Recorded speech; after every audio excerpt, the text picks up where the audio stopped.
하나님의 말씀은 우리의 구원과 어떤 관계가 있을까요? 하나님의 말씀은 우리의 구원과 좀 밀접한 관계가 있습니다. 하나님은 말씀으로 우리를 거듭나게 하셨죠. 진리의 말씀으로 우리를 낳으셨다고 성경이 기록하고 있습니다. 그리고 또 그 말씀으로 거듭난 우리를 자라게 하십니다. 2절에 보면 갓난 아기들 같이 순전하고 신령한 젖을 사모하라. 이는 그로 말미암아 너희로 구원에 이르도록 자라게 하려 함이라 그랬습니다. 그리고 하나님의 말씀은 우리 믿음의 기초가 됩니다. 왜냐하면 믿음은 들음에서 나며 들음은 그리스도의 말씀으로 말미암기 때문입니다. 그래서 하나님의 말씀으로 우리는 거듭났고 그 말씀을 들을 때 우리에게 믿음이 생기고 또 거듭난 우리는 그 말씀을 먹고 자라서 마침내 구원에 이르게 되는 것입니다. 이처럼 하나님의 말씀은 우리 구원의 전 과정에서 매우 중요한 역할을 하고 있습니다. 사탄 마귀도 이것을 잘 압니다. 그래서 우리가 하나님의 말씀을 가까이 하지 못하도록 백방으로 노력하고 있습니다. 에덴 동산에서부터 지금까지 그 노력은 계속되고 있습니다.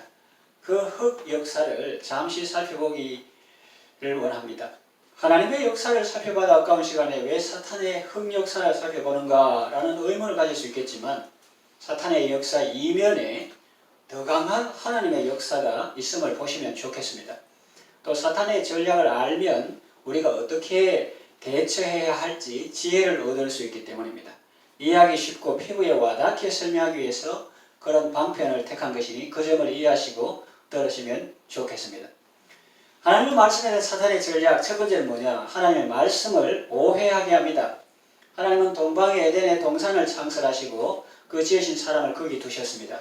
동산 모든 나무의 실과는 임의로 먹게 하시고 오직 동산 중앙에 있는 선악을 알게 하는 나무의 열매는 먹지 못하게 하셨습니다. 그것은 물론 우리의 유익을 위해서 금하신 것이죠. 예를 들면 하나님은 내 이웃의 아내를 탐내지 말라고 하셨습니다. 하나님께서 자신에게 붙여주신 배우자를 소중히 여기고 만족하며 이웃의 가족을 소중히 여기고 그분들의 애정관계를 존중해 주라는 것은 우리의 유익을 위해서 주신 말씀입니다. 우리를 괴롭게 하라고 주신 말씀이 아니고 또 안식일을 기억하여 그날을 거룩히 지키라는 말씀도 우리에게 참된 쉼과 새 힘을 주기 위해서 주신 말씀입니다. 우리를 올가매기 위해서 주신 말씀이 아니고 우리에게 참 자유를 주시기 위해서 주신 말씀입니다. 사람을 불행하기 위해 주신 말씀이 아니고 사람에게 참 행복을 주시려고 주신 말씀입니다. 그런데 사탄 마귀는 하나님의 말씀을 그대로 전하지 않습니다. 교묘하게 비틉니다. 왜곡합니다. 뱀은 여자에게 이렇게 말했습니다. 하나님이 참으로 동산 모든 나무의 실과를 먹지 말라 하시더냐? 이 짧은 말 속에 교묘한 속임수가 많이 들어있습니다. 먼저 참으로 그런 것에 대해서 하나님의 말씀은 언제나 진리입니다. 그런데 참으로라니요. 그것은 거짓이요 거짓이 아닌 사탄 자신에게 해당되는 말 아닙니까? 그는 거짓을 말할 때마다 제 것으로 말합니다. 다른 표현을 하면 마치 참말인 것처럼 말한다는 그 의미입니다. 또 모든 나무의 실과를 먹지 말라 하시느냐 이렇게 묻죠. 얼핏 들으면 하나님이 참 나쁜 분 같습니다. 그 아름다운 동산에 여러 종류의 나무가 있고 또 여러 가지 실과가 있는데 모든 나무의 실과를 먹지 말라니 하나님이 그렇게 엄격하고 매정하고 잔인한 분입니까? 그거는 사탄 자신에게는 해당되는 말 아닙니까? 사탄이 욥을 공격할 때 보십시오. 물론 하나님이 허락하신 범위 안에서라지만 얼마나 잔인합니까? 사탄이야말로 사람의 것을 빼앗고 죽이고 멸망시키는 데는 선수죠. 그런 존재가 감히 하나님을 자기 같은 분으로 묘사하다니요. 정말 악하고 뻔뻔스럽기가 한이 없죠. 그 다음에 먹지 말라 하시느냐 이랬습니다. 하나님은 사람과 짐승에게 먹을 것을 주시는 분입니다. 동산 모든 나무의 실과를 임의로 먹게 하셨습니다. 다만 동산 중앙에 선악을 알게 하는 나무의 실과는 우리의 유익을 위해서 금하셨지만 그 외에 동산 모든 나무의 실과를 먹게 하셨습니다. 그런데 사탄 마귀는 하나님이 마치 모든 것을 못 먹게 하는 독재자인 것처럼 매도하고 있습니다. 그 다음에 말라 하시느냐 하는 여기에 대해서 묻기는 왜 물어요? 이미 다 알고 있으면서 유혹하려는 수작입니다. 그러니 사탄과는 아예 대화를 하지 말아야 합니다. 친구 관계를 끊고 그로부터 오는 모든 메시지를 차단해야 합니다. 하나님을 믿고 하나님의 사랑을 의심치 말고 하나님의 말씀을 감사함으로 받으시기 바랍니다. 두 번째, 하나님의 말씀을 가감합니다. 더하거나 뺍니다.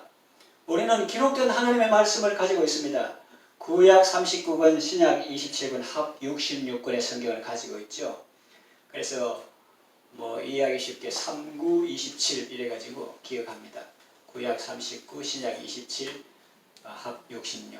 이것을 정경이라, 카논이라 합니다. 그 외에 로마 교회에서 인정하는 외경이 있고 또 거짓 성경인 위경도 있습니다. 초대교회 시절 정경을 축소하려는 사람들이 있었습니다. 마르시온이 그 대표적인 사람입니다. 그는 성경을 읽어보니까 신약의 하나님은 사랑이 많은데 구약의 하나님은 전쟁하고 진멸하고 진노하고 이런 표현이 나오니까 너무 잔인하다고 하면서 자기 마음대로 성경의 일부분만 인정했습니다. 그래서 이 정경 축소하는 이런 흐름이 있었는데 교회는 그를 말시온파를 이단으로 규정했습니다. 그런가 하면 또 정경을 확대하려는 사람들이 있었습니다. 66권 이것만 성경이냐? 그 외에도 많다. 신약교회 역사의 초기에 어떤 여성이 성경의 감동으로 하나님의 계시를 받아서 말씀을 기록했다고 하면서 성경님이 말씀한 그걸 받아 적었다는 거예요. 적었다고 하면서 그것도 다 기존의 정경과 동일한 권위를 가진 성경이라는 주장입니다. 몬타누스주의라고 합니다. 이들 또한 이단으로 규정되었습니다. 하나님의 계시가 기록된 성경과 그 말씀을 밝게 깨닫게 해주는 성령의 조명을 구별하지 않음으로 생긴 오류인 것 같습니다. 이처럼 교회에서 정경이 확정된 역사는 성경을 축소하거나 확대하려는 이단 사상을 분별하고 정리하는 과정의 역사였습니다. 요한계시록을 보면 하나님의 말씀을 가감하는, 더하거나 빼는 자에 대한 재앙의 말씀이 나옵니다. 계시록 22장 18절에서 19절 내가 이 두루마리의 예언을 말씀을 듣는 모든 사람에게 증언하노니 만일 누구든지 이것들 외에 더하면 하나님께서 이 두루마리에 기록된 재앙들을 그에게 더하실 것이요 만일 누구든지 이 두루마리의 예언의 말씀에서 제하여 버리면 하나님이 이 두루마리에 기록된 생명나무와 및 거룩한 성에 참여함을 제하여 버리시리라 했습니다. 교회가 정경을 확정했다. 이 66권이 정확무한 하나님의 말씀이다 했을 때 이것은 교회가 하나님의 말씀보다 우위에 있다는 뜻이 아닙니다. 하나님의 말씀인지 아닌지를 판단할 권위가 교회에 있다는 뜻이 아니라 성경을 하나님의 말씀으로 인정하고 그대로 받아들였다. 교회가 하나님의 말씀을 수납했다. 그런 의미입니다. 교회는 신구약 66권을 정경으로 받아들였습니다. 우리가 가지고 있고 읽고 있는 성경 역사의 이면에 이런 일들이 있었음을 기억하고 우리는 하나님의 말씀을 더욱 소중히 여기고 받들고 순종해야 하겠습니다. 세 번째, 하나님의 말씀에 대한 사단이 못하게 합니다. 소지하지 못하게 해요. 옛날에는 아무나 성경을 가지지 못했습니다. 회당에서도 구약 성경 두루마리를 맡은 자가 있었죠. 그리고 신약시대에도 이 정경이 확립된 후에도 아무나 성경을 가지지 못했습니다. 거룩한 하나님의 말씀을 아무나 가져서는 안 된다는 취지였겠죠. 성직자들만 가지고 일반 평민들은 가지지 못했습니다. 그런데 요즘은 어떻습니까? 가지고 다닌다고 처벌 받는 것도 아닌데 안 가지고 다니는 사람들이 있습니다. 그 이유는 무엇일까요? 휴대하기 귀찮아질 수도 있습니다. 또 짐을 줄이기 위해서일 수도 있습니다. 그러나 주일 예배하러 자신이 정기적으로 출석하는 교회로 오는 것은 여행 가는 것도 아니고 짐이 많은 것도 아닌데 습관적으로 성경책을 안 가져오는 분들이 가끔 있습니다. 초신자나 방문자라면 그럴 수도 있겠지만 정식으로 등록한 교인이라면 자기 책을 가져오는 것이 좋겠죠. 우리가 가지고 있는 이 성경을 가지기 위해서 많은 위험을 감수한 분들이 있는가 하면 또 이 성경을 받고 너무나 기뻐서 춤추는 분들도 있습니다. 우리는 그 사실을 기억하고 하나님의 말씀의 성경을 사랑하고 늘 가까이하며 언제나 말씀과 함께하는 삶을 살아야 하겠습니다. 네 번째 사탄의 전략은 번역하지 못하게 합니다. 부패한 교회 권력을 반대하는 종교개혁이 일어났습니다. 루터는 성경을 독일어로 번역했고 위클리프는 영어로 번역했습니다. 교황청에서는 라틴어를 거룩한 문자로 생각하고 성경을 각국의 언어로 번역하는 것을 반대하고 금지시켰습니다. 세종대왕이 한글을 만들 때 양반들이 반대하고 한글을 언문이라고 비하했던 역사가 생각납니다. 그런데 사실은 라틴어도 성경의 원어는 아닙니다. 기독교를 공인하고 국교로 삼았던 로마 제국의 언어였을 뿐입니다. 중세 교권자들은 성경이 자국의 언어로 평신도들의 손에 들어가는 것을 못마땅하게 여기고 적극적으로 막았습니다. 사탄의 하수 노릇한 거죠. 그러나 하나님의 말씀을 직접 듣고 직접 보고자 하는 사람들의 열망을 꺾을 수는 없었습니다. 하나님께서 사람들을 사랑하시고 구원하시려고 은혜를 베푸시는데 누가 감히 그것을 막을 수 있겠습니까? 더욱이 인쇄술의 발달로 번역된 성경은 날개도 친 듯 사람들의 손에 전달되었습니다. 성경이 우리 한글로 번역되는데 많은 분들이 수고를 했습니다. 한글로 번역된 성경을 감사함으로 많이 읽으시기 바랍니다. 그리고 기회가 되고 여건이 된다면 다른 언어로 번역된 성경도 읽어보시기 바랍니다.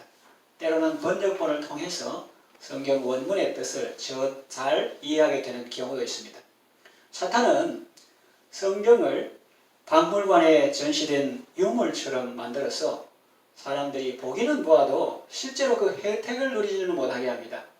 하나님은 우리가 우리의 언어로 하나님의 말씀을 읽고 들음으로 믿음이 생기고 그 믿음이 자라는 것을 기뻐하십니다. 다섯째 사탄의 전략은 읽지 못하게 합니다. 사탄은 사람들이 성경을 자국으로 번역하지 못하게 막았지만 하나님의 은혜로 성경은 주요 국가의 언어로 번역되었습니다. 성경 번역 선교회는 자국으로 된 성경을 갖지 못한 소수 민족이나 부족을 위하여 성경을 번역하는 사역을 하는 선교단체입니다. 하나님의 은혜로 이제 사람들은 거의 누구나 아직 번역되지 않은 그런 소수 민족도 있겠지만 거의 누구나 자국으로 번역된 성경을 소지할 수 있게 되었습니다. 그러나 사탄은 포기하지 않습니다. 이쯤 되면 두 손 두 발 들고 포기할 만도 한데 절대로 포기하지 않습니다. 아마 무적행에 들어갈 때까지 포기하지 않을 겁니다. 이 단계에서 사탄은 기존의 전략을 수정합니다. 사탄이 새끼 마귀들에게 말합니다. 사람들이 성경을 가지고 있다고 다 구원받는 것은 아니다. 아직 우리가 할 수 있는 일이 많아. 성경을 못 읽게, 책꽂이에 멋있게 장식하게 해. 머리맡에 놓아두게 해. 그러나 읽지는 못하게 해. 그 대신 드라마 보고 뉴스 보게 하고 스마트폰 보게 해. 저 인간 성경 보면 하나님의 은혜를 받아버려. 구원 받아버려. 그러면 우린 작전 실패야. 그러니 읽지 못하게 해. 이렇게 하는 거예요. 여러분들은 성경을 가지고 있는 것에만 만족하지 말고 많이 읽고 엎조리시기 바랍니다. 여섯 번째 전략은 아전인수격으로 해석하게 합니다. 사탄의 방해 공작을 간파하고 거기에 속지 않고 성경을 많이 읽는 것은 귀하고 중요한 일입니다. 그런데 사탄의 방해 공작은 아직 끝나지 않았습니다. 사탄은 성도가 구원받지 못하게 하려고 집요하게 공격합니다. 성도가 성경을 읽을 때 바르게 읽지 못하도록 옆에서 속삭입니다. 아전인수격으로 해석하게 합니다. 자기에게 유리한 쪽으로 해석하게 한다는 말입니다. 사탄은 속삭입니다. 누가 성경 읽지 말래? 읽어. 마음껏 읽어. 그러면서 읽을 때 사탄의 사상을 주입합니다. 그래서 하나님의 뜻을 성령의 인도하심을 따라 분별하는 그런 것이 아니고 자기 생각이나 자기 욕심으로 성경을 읽게 하고 하나님의 말씀을 자기 마음대로 해석하게 합니다. 성경을 나름대로 많이 읽었다 해도 이 단계에서 유혹에 넘어간 사람들이 많이 있습니다. 그래서 우리는 성경을 읽을 때나 큐티라고 하는 말씀 묵상할 때 먼저 성령님의 인도를 구하는 기도를 드리는 것입니다. 자신의 죄를 회개하고 하나님을 찬양하는 찬양을 드리는 것입니다. 이단인 신천지 사람들은 계시록에서 말하는 신천신지 새하늘과 새 땅은 대한민국 과천이 아니냐. 그 한자로 보면 열매과자 내천자이니까 아니냐. 그러는데 성경을 자기들의 단편적인 지식으로 해석하고 적용한 것이죠. 자기들 생각에는 아주 신기하고 기발한 생각인 것 같지만은 일반인들이 볼 때는 얼토당토하는 말인 거죠. 소위 배웠다고 하는 사람들도 거기에 넘어간 것을 보면 인간의 지혜로는 사탄의 괴계를 이길 수 없다는 것을 알 수 있습니다. 그러므로 우리는 더욱 겸손하게 하나님의 은혜를 구해야 하겠죠. 이제 말씀을 정리해 요약합니다. 하나님의 말씀은 중요한 은혜의 방편입니다. 하나님은 말씀을 통해서 우리에게 은혜를 주십니다. 사탄은 이 사실을 너무나 잘 압니다. 그래서 위에서 살펴본 것처럼 모든 과정에서 방해 공작을 합니다. 이 사탄의 방해 공작에 말리지 않고 그 속임수에 넘어가지 않으면 성도는 말씀을 통해서 주시는 하나님의 은혜를 고스란히 받게 됩니다. 그러면 믿음이 생기고 그러면 거듭난 영혼이 쑥쑥 자라게 됩니다. 지금도 이 지구상에는 성경을 소지하기만 해도 벌을 받는 그런 나라가 있습니다. 북한이 한 예죠. 우리는 그들에게도 하나님의 말씀이 온전히 전달되도록 기도해야 하겠습니다. 그리고 우리가 이처럼 성경을 마음껏 소지하고 휴대하고 선물하고 읽고 듣고 필사할 수 있는 것은 그저 우연히 주어진 것이 아니라 수많은 사람들의 수고와 피의 대가이며 무엇보다 하나님의 큰 은혜임을 기억하고 감사해야 하겠습니다. 그리고 이제는 하나님을 사랑하고 더욱 그 말씀을 가까이하며 밤낮으로 엎조리며 그 말씀으로 살아가는 복 있는 사람 다 되시기를 바랍니다.